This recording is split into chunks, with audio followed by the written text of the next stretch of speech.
Okay guys, here we are back at the Killifish closet. We're going to be collecting Lampeye eggs today. All right. Spray cocks, isn't it? Yeah, it is. Dave, You spawned and those Anna yet?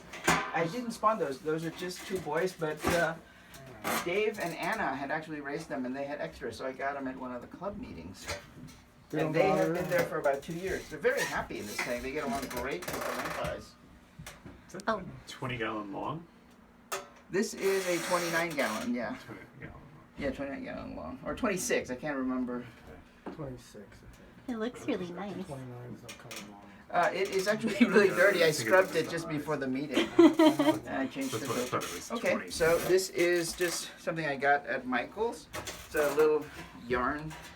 Well, it's a plastic egg, and inside is some yarn. And then, can you zoom in? So if you look right there, they're eggs. There's an egg. There's 3 or 4 of them. You guys see that? Right there? Wow. Yeah, so I'm going to actually squeeze this. So what they do, they're crevice spawners. So they lay their eggs in crevices in nature. And so here I'm just providing them with crevices. I'm sure they're laying eggs in the driftwood in there too. All right, so now that I've squeezed it, you can see the eggs more obviously. There's a white egg right there at the tip of my thumb. I see Yeah, at least yeah. 4. Yeah, exactly. So collecting them is pretty easy. I'm going to get a cup, some water. Sorry, Steve.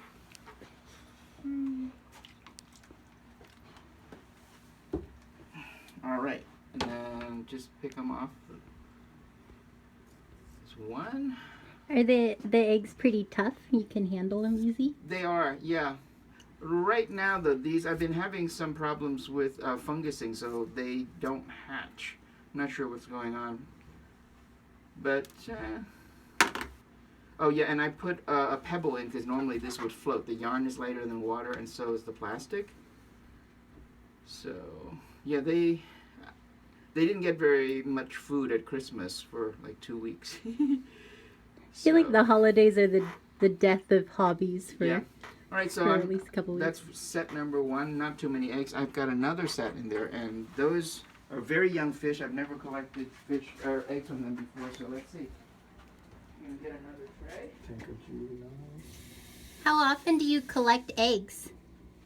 If I feed them well, I collect every week. Every week? Yeah. Hard to see Yeah. in the water. Yeah, a little bit on the other side. Yeah, this tank, you know, if they were bigger, actually they're not young, they're just small. They are actually about 2 years old, but I underfeed them so they grow really slowly. But normally by about a year old, they can lay eggs. And let's see if they have anything in here.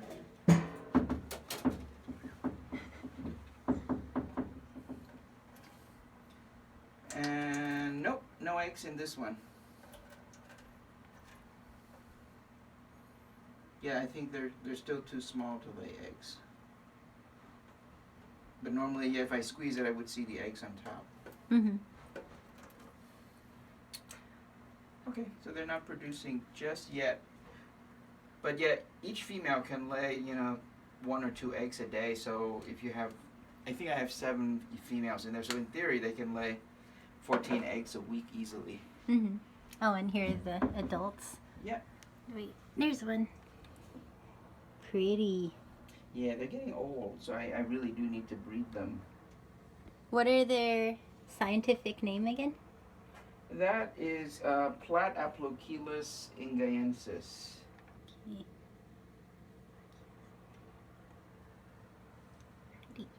They look really good with the rainbows. They do. They're. If you look at the back page on Facebook, the picture that's on there is a picture of this tank and this species. Mm-hmm. Yeah, they. I used to have more, so I'm down to a rather small school right now. But hopefully, if I can raise some fry, there will be more. Mm-hmm. Right, so I'm gonna snap this back. It's kind of like a little puzzle.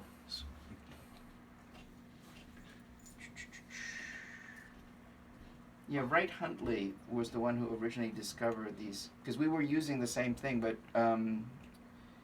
we were buying sheets of this needlepoint mesh and then rolling it up into a cylinder.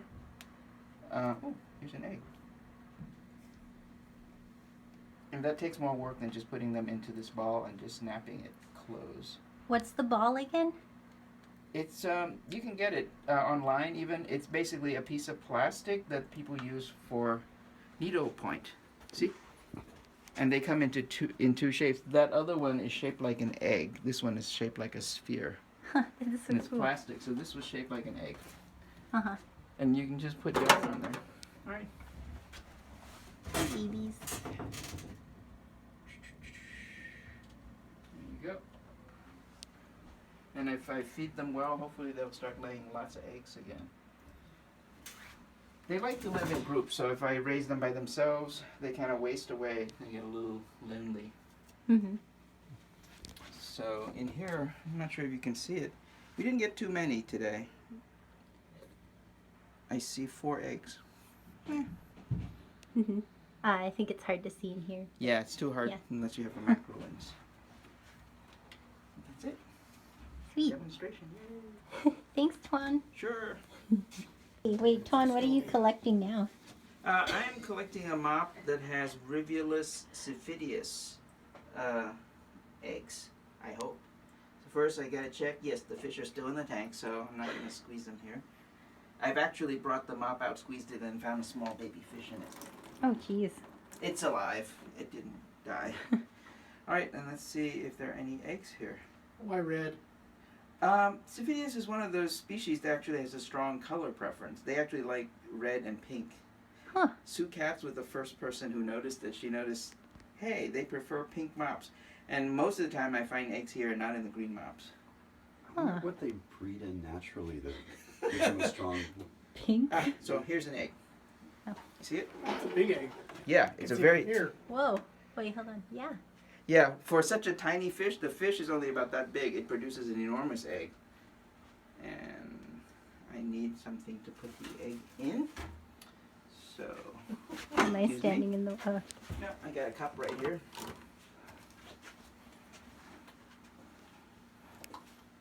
Recognize the saline bottles that I recycled? From lab. Yeah. When was the last time you picked one? I think I picked on Thursday. So it's been 2 days. Oh, that's. You pick often then. Yeah. Yeah, I don't want it to spend too much time in the cold because it's only in the 60s here.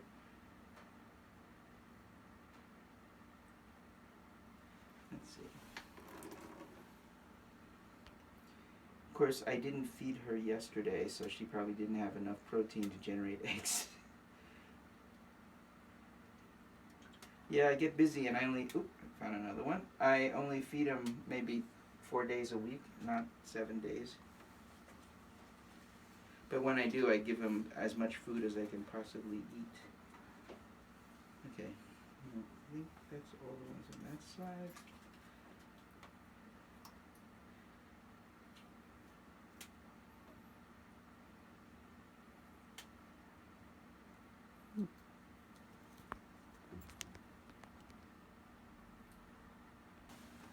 Okay. Yep. And then you're going to put them in the heated Exactly. area.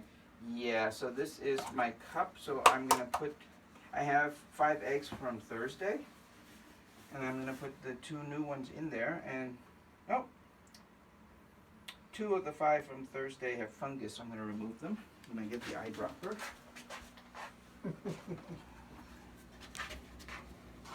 Can you see them? Which one? This one, they're eggs. Oh, I think yeah. Yeah, so 2 of the 5 have fungus, so I'm gonna remove them. That's a good idea to keep it from spreading. Alright, and then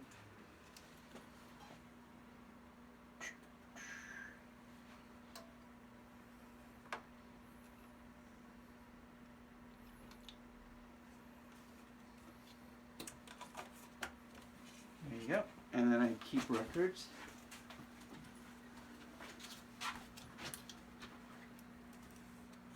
So today is the 21st. I've collected 2. Meanwhile, it's like -2. Alright, and then I will put them back here. This is where the heating pad is. Okay. And done. There you go. And then what temperature are you keeping them at? I want to have the temperature there be around 80 degrees, so I have a thermostat right here.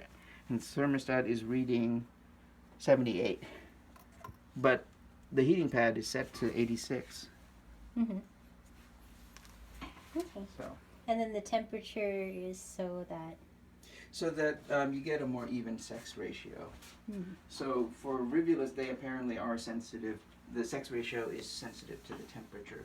Not unusual. I mean, that happens with turtles and alligators and other things. So with this particular species, yeah, it seems to matter. And I was getting almost exclusively males. Hmm. So I'm hoping that I'm going to get more females, because that's the last female. Mm-hmm. Yep. Thank you.